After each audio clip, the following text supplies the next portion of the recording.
Alright guys, it's Prof and welcome to C++ Digest video tutorials. In this tutorials, you are going to look at a basic C++ program. Now, one thing you have to know is that a C++ program is just a collection of functions, which includes the function main, as we have on your screen. The C++ program is mainly the main function. Is that okay? Now, I want to prove that point. So I have in this program the main function, and it contains only one statement, which is return 0. So let's go ahead and run this, and voila, it runs successfully without throwing any errors. Is that okay? That means that the point what I said is true. Now, the fact is that we have pre-written codes. Is that okay? There are some pre-written codes which comes together with a C++, and we would like to use those codes when we are writing our own programs. For example, there is already a function that is responsible for printing stuff to screens and also reading stuff from the keyboard. When we are writing our program, we will not like to repeat this thing. So what we do is that we try to use that particular function in our program to make life easy. Is that okay? So for example, before we can achieve a printout, like let's say hello KNUST, before we can use this, remember we have something called cout here. Is that okay? Cout is just an output, let me say a stream output function. Is that okay? But this cout is defined in a certain library. It is not in our program. So before we can use this cout, we have to add that particular library. Is that okay? And that is how to do that. We say that include IOStream. IOStream is basically a library that contains functions for doing basic input and output operations. Is that okay? It contains functions like the cin, cout, cer, and other functions that are used for basic input and output operations. So once we add this particular template, that means that the library is made available for our program. The IOStream functions are defined in what we call the std namespace. Is that okay? They are defined in the std namespace. So all we have to do is come here and say that std colon colon. Now this double colon is referred to as a binary scope resolution operator, or scope resolution operator. Assuming I add end line here, then this particular end line is also defined in the std namespace. So we have to do this. Is that okay? Now let's go ahead and run our program. Let's see if we don't have any errors. Yeah, so we don't have any errors. So we have hello KNUST. Good. Now we can't go about putting this std colon colon everywhere we want to use any function that is in the std namespace. Is that okay? So to make life more easier, we can eliminate these stds and put here using, you can just say using namespace std. Is that okay? And once we insert this particular statement, it caters for the fact that we had to add std colon colon to the cout and the cin and the end else. So let's go ahead and run this program, and we have the same effect. Is that okay? Just that right now we will not be using the std colon colon anymore. Good. So you see that because we wanted to use this and that, we had to include these two guys. So actually these two guys here, that is include IOStream and using namespace std, are being included in our C++ program because we want to use those functions in those libraries. Is that okay? So you now agree with me that the C++ program is just what the main. It's all about the main. Is that okay? It's all about the main. Now let's go ahead and let me explain the things you are seeing here. First, include IO stream. This is called a preprocessor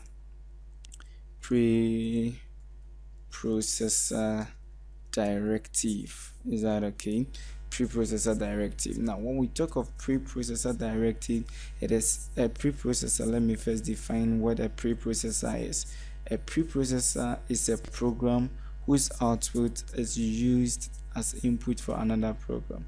So as the name implies, preprocessor, when the compiler begins to compile our program, we are just instructing it that there is a particular library that we want to use.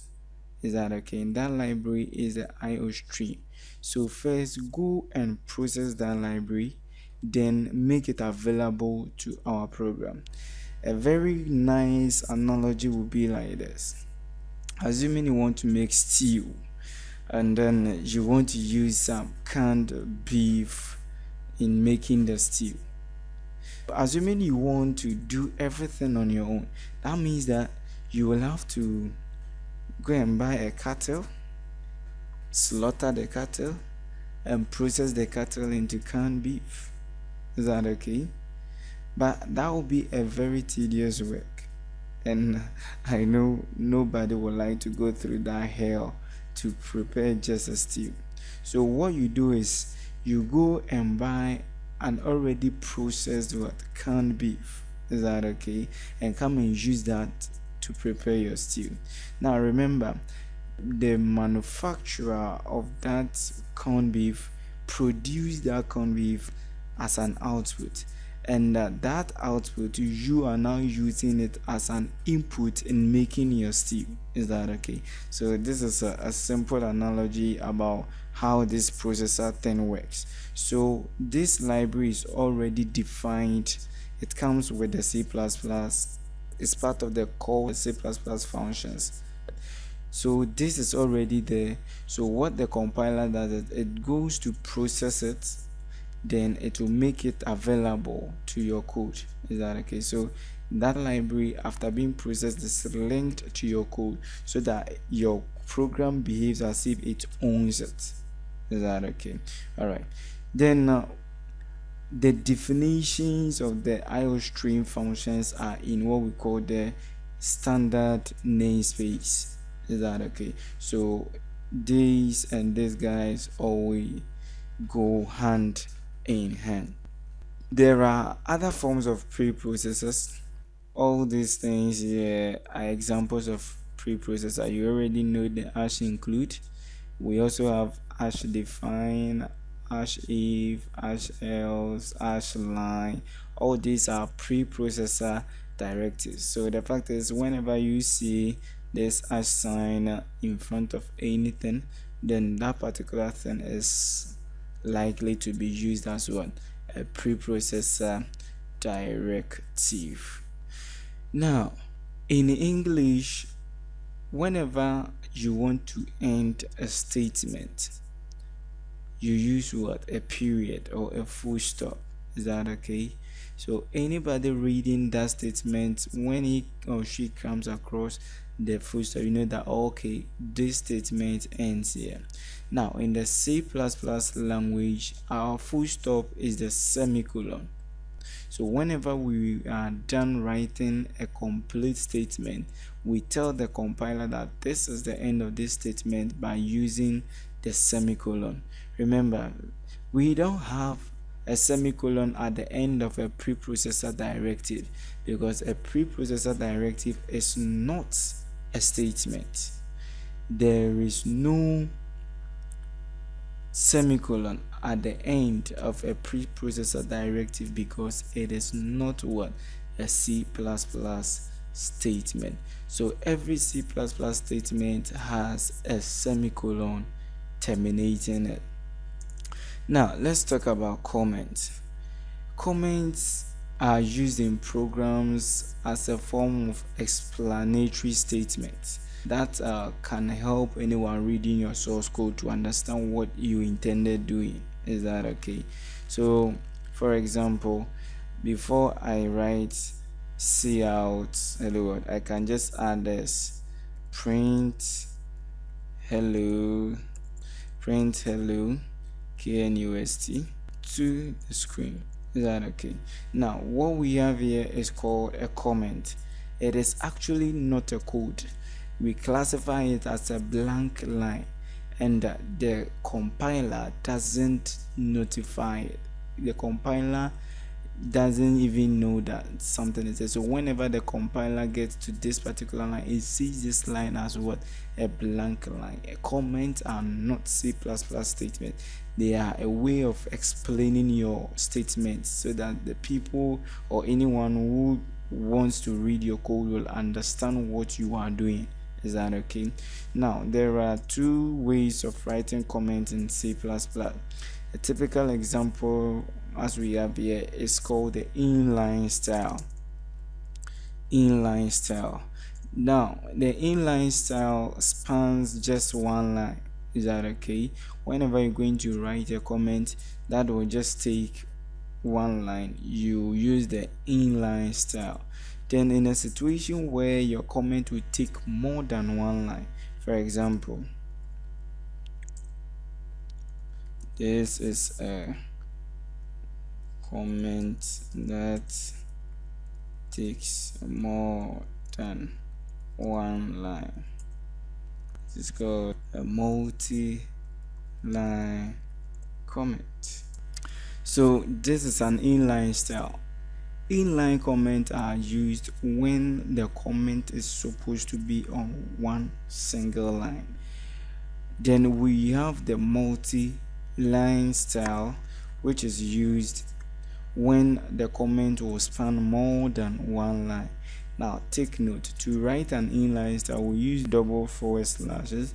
Then to write the multi-line we put whatever you want to use as your comment in between forward slash and a star and a star and a forward slash.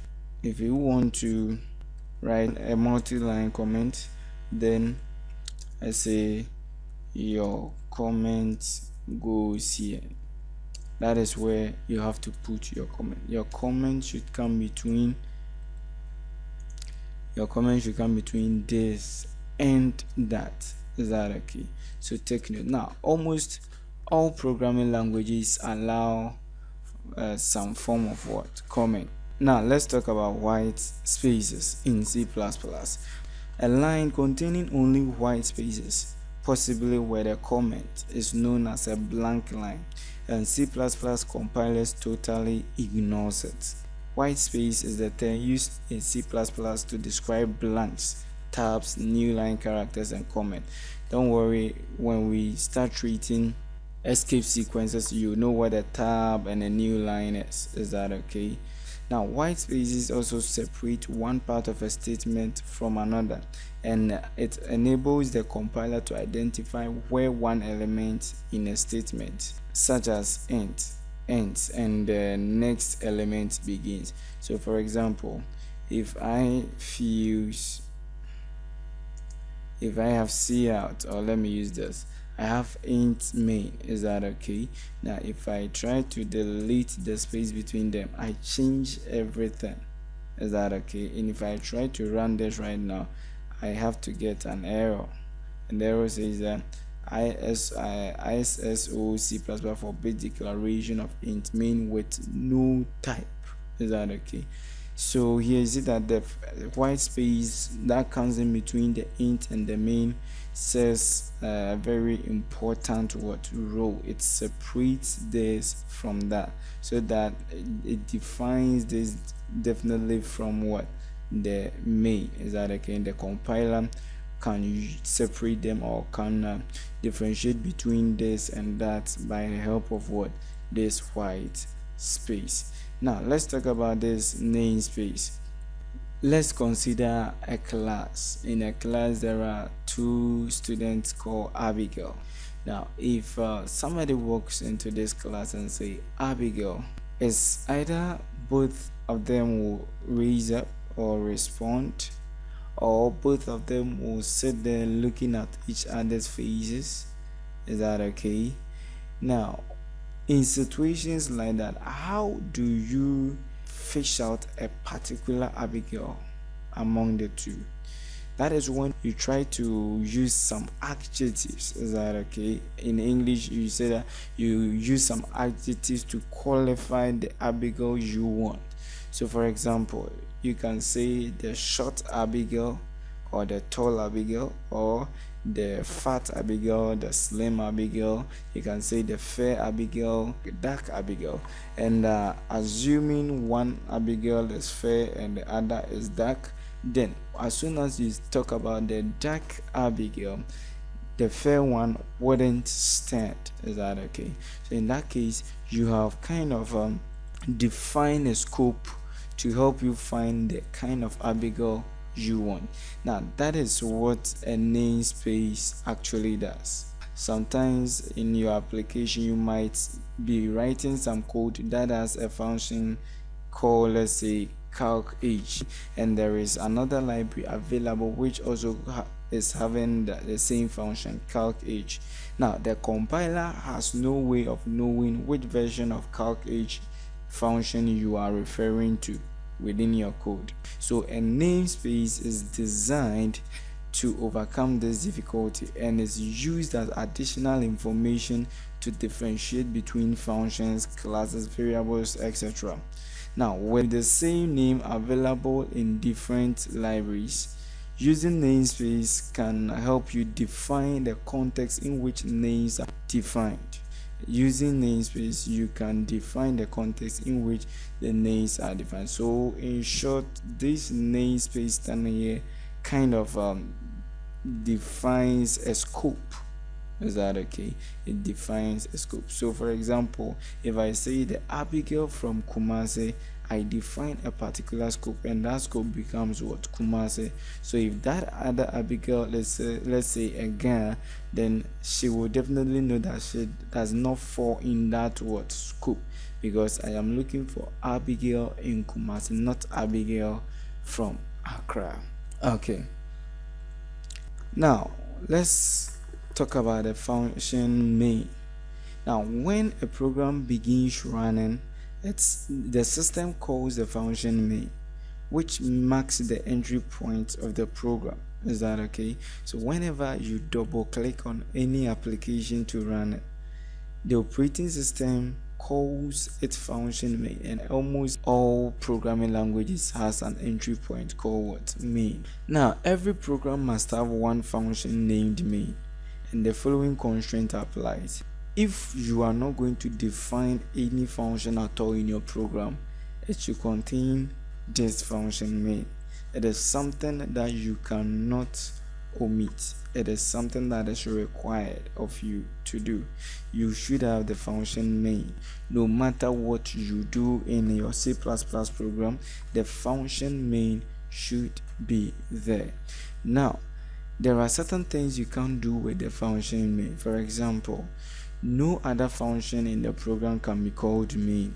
Also take note of this. The main function cannot be defined as inline or static. For example, what I mean is putting something like static here, or putting something as inline.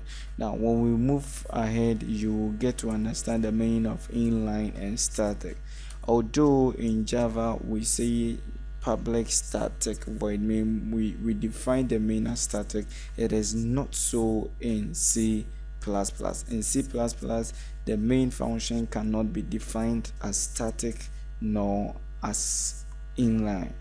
Now the C++ main cannot be called within the program. I will explain this particular point when we deal with functions, when we start doing function call. Is that okay? You can't call this main function in any part of your program. It is not allowed, and it is not a good programming habit. Is that okay? Then the main function cannot be overloaded. Again, when we get to function definitions, I will explain what is meant by overloading a function. Now, the function main can be defined with or without parameters. That one too, don't worry about it. When we get to functions, I will explain it much better. Is that okay? So at least for the sake of your examination and other things, just keep these points at your fingertips. Is that okay? It's good to know these few things about the function main. All right, now we also have what we call braces. Then we have this called parenthesis. Is that okay? Then we also have the square brackets. Good. Now you can see that we have, after the word main or the keyword main, we have what? The parenthesis. Is that okay? Then after that we have the opening braces. Then we also have a closing braces. Now for this particular tutorial, I'm going to explain what this closing braces do. Now whenever we have a block of statement or a compound statement, when I talk of a block of statement or a compound statement, I mean a group of statements that is to be executed at a particular time. Is that okay? For example, we have CL, hello world, and L. Then we have return 0. Remember I said every C++ statement ends with what? A semicolon. So that makes this one statement, that makes this a second what? Statement. Is that okay? So because of that, we put them in this block. And actually, when it comes to the function, this maps the beginning of the function and this maps the close of the function. So this opens the function, this closes what? The function.